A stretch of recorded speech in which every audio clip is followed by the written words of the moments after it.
Lo último que escribí, que fue publicado, fueron dos cuentos que se publicaron en la colección Rock para Leer de la revista Marvin, en México.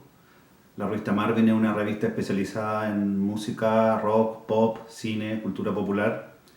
Y esta colección Rock para Leer ha publicado ya varios títulos eh, en los que se toma un cantante, una banda y se invita a músicos, periodistas, escritores a escribir inspirados en la música de cada uno de estos exponentes del rock o del pop.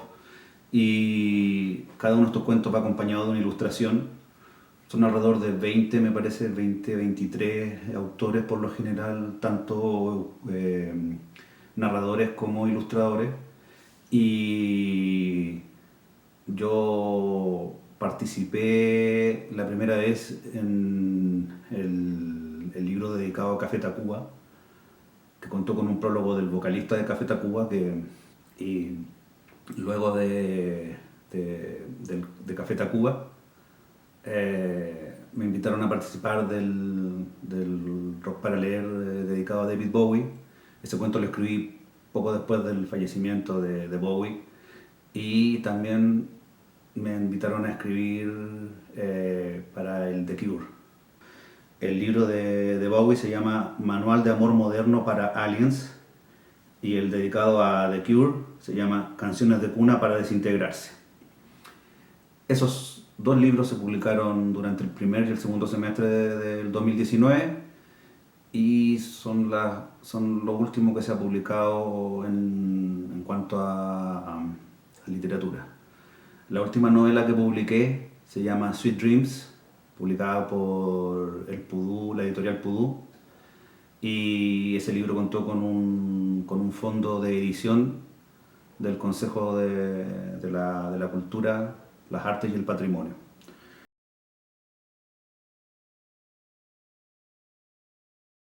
Pablo Rummel, en su blog El Lector Estepario, lo tituló La pesadilla de Sergio Alejandro Amira, y vamos a ver qué dice, un extracto de lo que dice de la novela.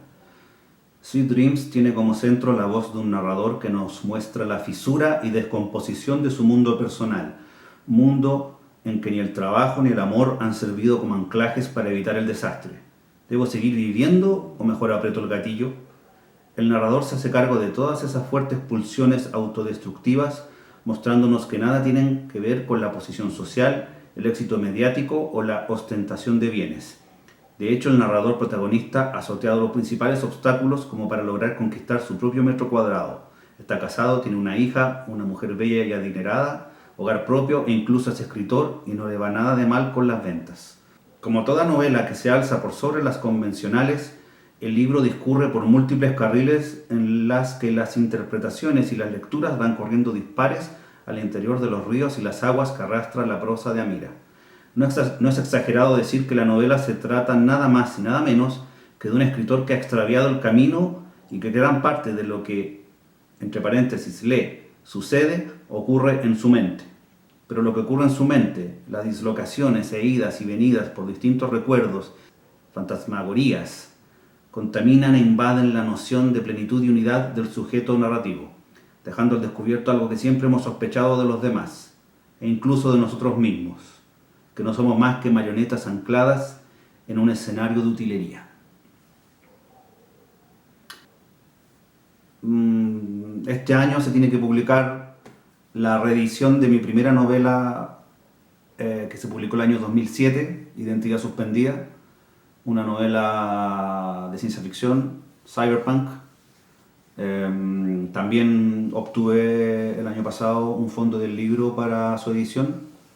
Va a salir por el Nautilus Ediciones, y esta es una versión ampliada, revisada, mejorada digamos, porque he estado trabajando en esta novela durante los 12 años desde que se publicó. La postulé una vez, la postulé una segunda vez, y la tercera fue la vencida, como suele decir el dicho. Y ahí pude obtener el fondo para publicar la novela, pero cuando se cumplieron los 10 años pensé que ese era un motivo suficiente como para postular a postular a una reedición, porque en 10 años no se había vuelto a publicar y salió una primera edición de 250 ejemplares, de la que no queda ninguno hasta el día de hoy. Yo debo tener un ejemplar en mi poder. Eso tiene que salir este año. Es como decía, Identidad Suspendida, un fondo del libro. No me gusta mucho dar consejos porque estos procesos son sumamente personales e individuales, sobre todo para quienes se toman la escritura como un apostolado. No digo que ese sea mi caso, pero sí conozco amigos para los cuales la escritura es un apostolado. Y yo por lo menos funciono más creo que si nos dividimos entre lo prometeico y lo órfico, yo creo que soy más prometeico. Me gusta una frase de Picasso que dice: la inspiración existe, pero te tiene que encontrar trabajando.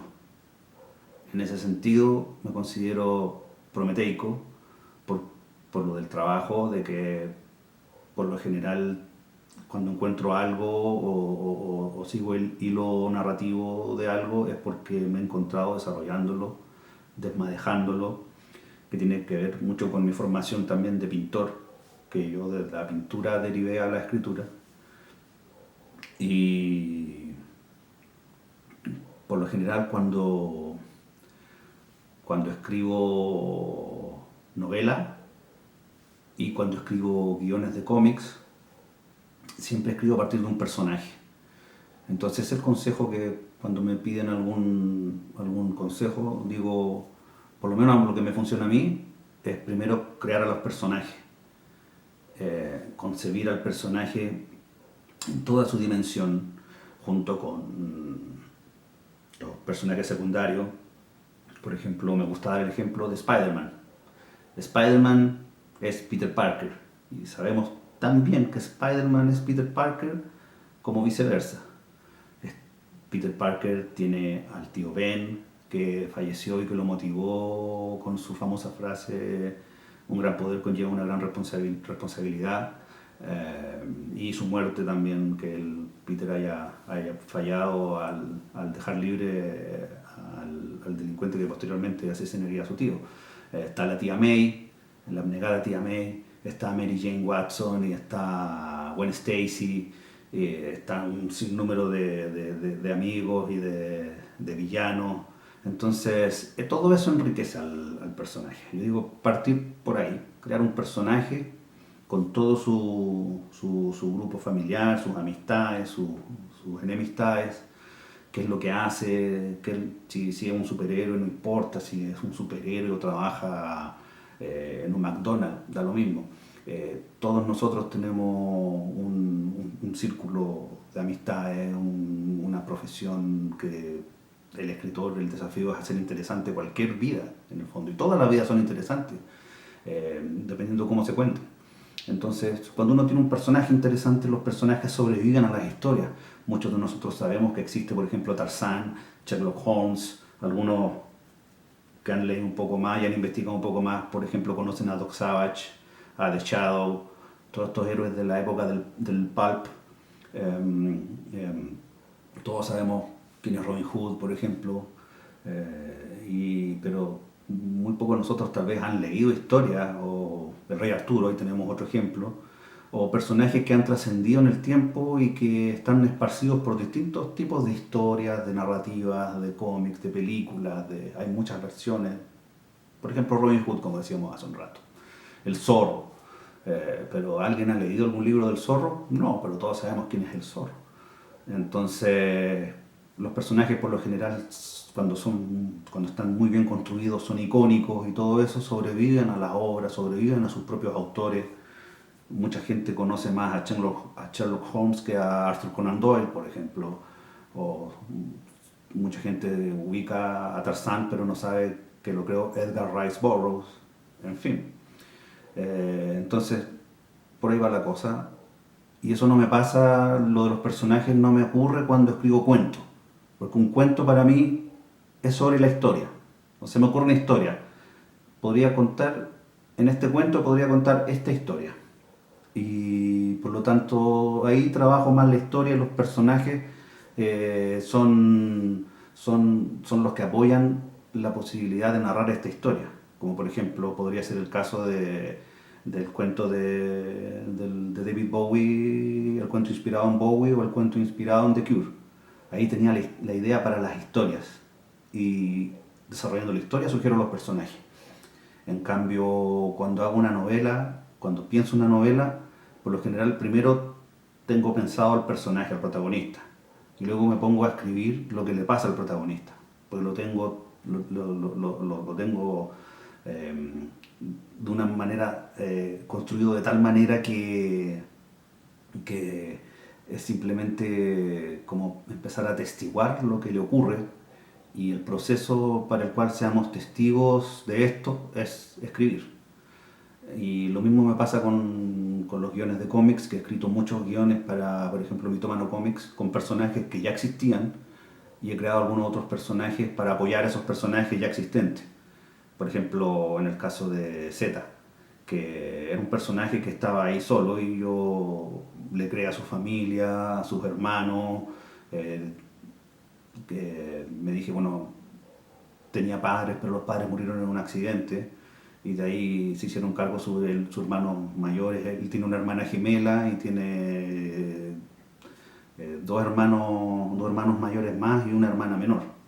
Entonces, una vez que me armé en mi cabeza toda la familia y qué era lo que hacía, en qué curso estaba, la chica que le gustaba, el compañero que es su mejor amigo, me puse a escribir. Entonces, ese sería mi consejo. Y el otro consejo que podría dar con respecto a la escritura es que hay que leer mucho. A mí me pasó que yo empecé a escribir después de todo un proceso en que leí durante muchos años, leí muchas novelas, leí muchos cuentos, y de tanto leer en un momento sentí la necesidad como de expulsar hacia afuera todo esto que no me conformaba ya solo con leer, sino que también quería escribir, también quería contar historias. De repente habían cosas que yo pensaba que podían ser de tal manera o quería leer cierto tipo de historias, como no las encontraba, las empecé a escribir yo. Mi inicio en la actividad literaria, como dije, yo provengo del mundo de la pintura, eso es lo que estudié. Y me pasó que siempre me interesó mucho la teoría del arte y la historia del arte. Y en tercer año de la carrera teníamos el ramo de teoría del arte y me iba muy bien en el ramo de teoría del arte. Y empecé a desarrollar porque había que analizar obras, había que leer a teóricos del arte como Rosalind Krauss, como Joseph Kosuth, como Walter Benjamin, y mucha teoría del arte, psicología del arte, también teníamos ese ramo, psicología del arte, teníamos historia del arte, obviamente, historia del arte precolombino, latinoamericano, mundial, y siempre me interesó todo eso, la investigación, la parte académica, y luego sentía que había quedado, que la universidad no me había entregado toda la formación relacionada a esa área, a la parte más de la teoría.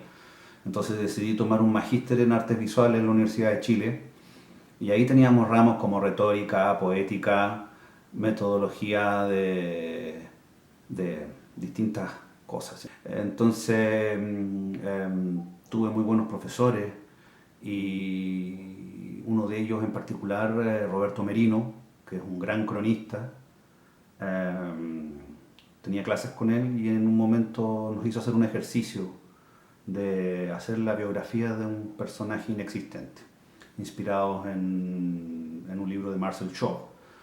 Eh, Así que yo escribía algo y él en clase lo leyó porque dijo que como que era yo el que había acertado mejor al ejercicio y después me dijo que si había leído a Enrique Lin, yo le dije que no, con su novela La República de Miranda. que él encontraba que yo tenía un registro o lo que yo había escrito se asemejaba mucho a Enrique Lin en esa obra específica. Hasta el día de hoy no he podido leer ese libro, pero sí he leído poesía de Enrique Lin. Tengo un libro, El Circo en Llamas, que es una antología de su obra poética. Un poeta muy, muy interesante que, curiosamente, también hacía cómics, Enrique Lin. Y Roberto Merino, estamos hablando del año 97, y dije, si una persona como él, de este profesor que yo respetaba tanto, yo había leído libros de crónicas urbanas de él, y, y él en cierta forma me alentó a que yo escribiera ficción.